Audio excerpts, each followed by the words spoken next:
Hello everybody, Mike here from Monki Dog Care.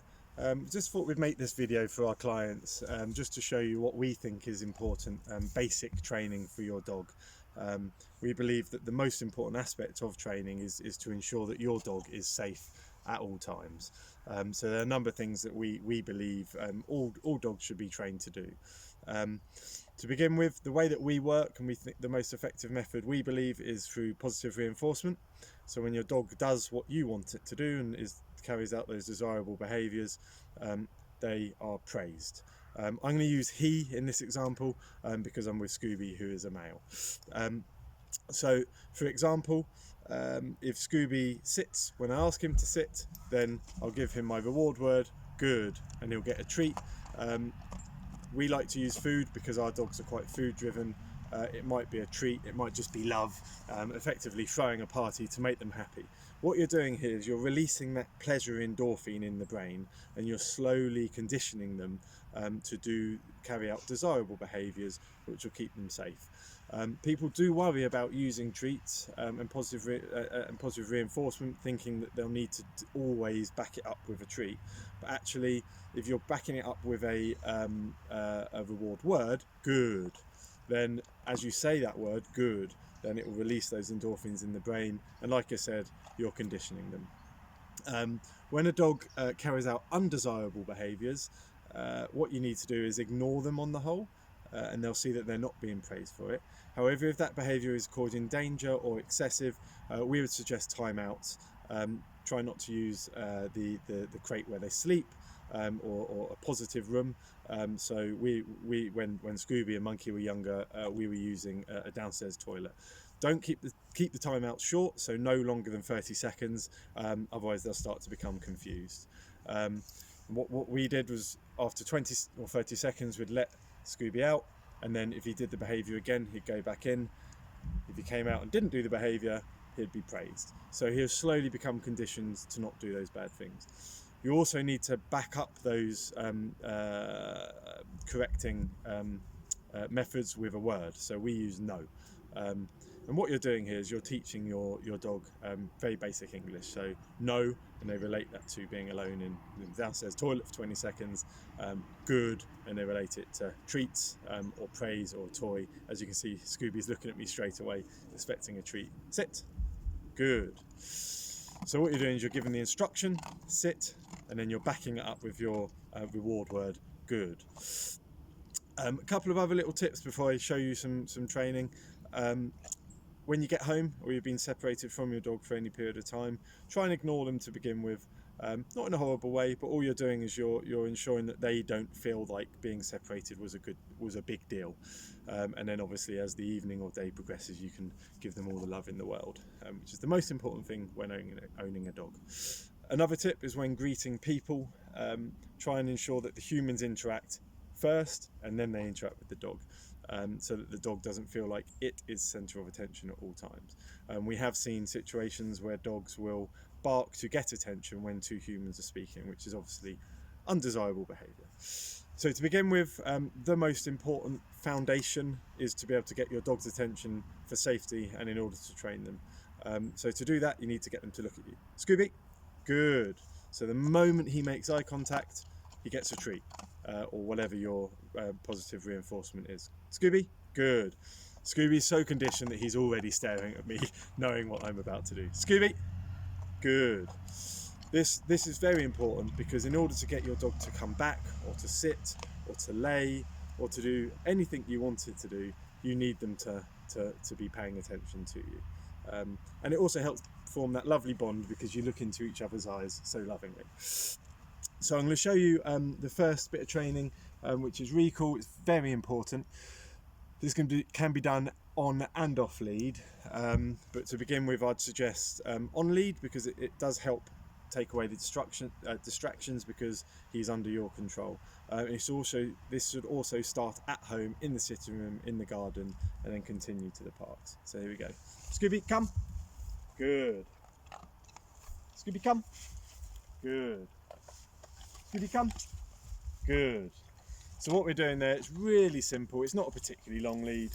You can have really long leads up to meters, and you're giving the instruction, come, and then you're backing it up with good. Come, good. It's very important recall. It could save your dog's life. There's vehicles, another a reactive dog, etc., etc. So the next thing I'm going to teach you is sit. It's very important again because sometimes you need your dog right next to you after you've got them back under control. So Scooby, come, sit, good. Now to begin with, and you'll see this in all the puppy books, you're raising a treat above the head. When the bum touches the floor, then you're reinforcing good and saying the word, obviously. Scooby's obviously well conditioned to sit. He knows he gets a lot of treats for doing so. Now obviously I'm feeding him a lot here. That's not the way to do it over a longer period of time. What you want to be doing is getting him, Scooby, come, sit. What you want to be doing is you wait, for example, 10 seconds, and then 20 seconds, and then 30 seconds, and then a minute. Quite a structured delay in them being reinforced with the treat, and then they'll know that they don't just sit and then stand up straight away. They need to stay where you want them to stay, effectively. I think there's something distracting Scooby over there.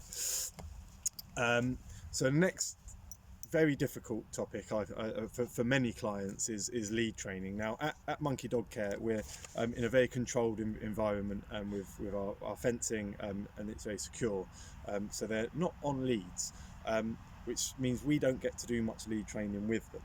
But a big tip is for dogs that are pulling is to ensure that any time the lead is loose, that they are reinforced for carrying out positive behaviour. So for a particularly bad dog, what you want to do is you want to walk backwards on a loose lead and put treats in the mouth. So good.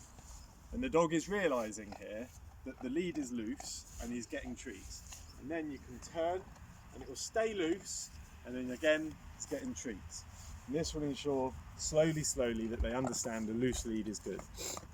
Now, when the lead goes tight, then you change direction, because what you want to show is that you are in control of where this dog is going. You might want to have a treat in your hand to ensure that they stay next to you. You can reinforce that with a command such as heel. So heel, Scooby, heel. Good. Heel. Good. So quite important for safety. Sometimes if the dog is off lead and you need them to come to you, you'll recall, so it'll be Scooby, come, and then heel, and they'll walk beside you. And that way, if an unexpected vehicle approaches, etc., then you know your dog is safe. Scooby, come here.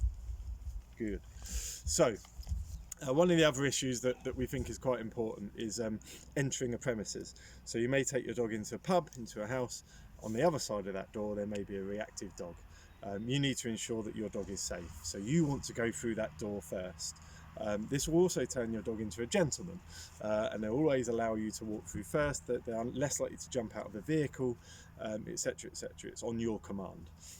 So what I've done is I've set up a doorway just here, and Scooby and I are going to go through it. Now to train this, you need to effectively get in front of them first, and then when they come through after you, you give them a treat, so you're reinforcing that behaviour. Good. I was expecting him to go round it then. Good. If your dog is particularly forceful, which is often the case, then you might want to get your dog to sit first. You can sit. Come. Good.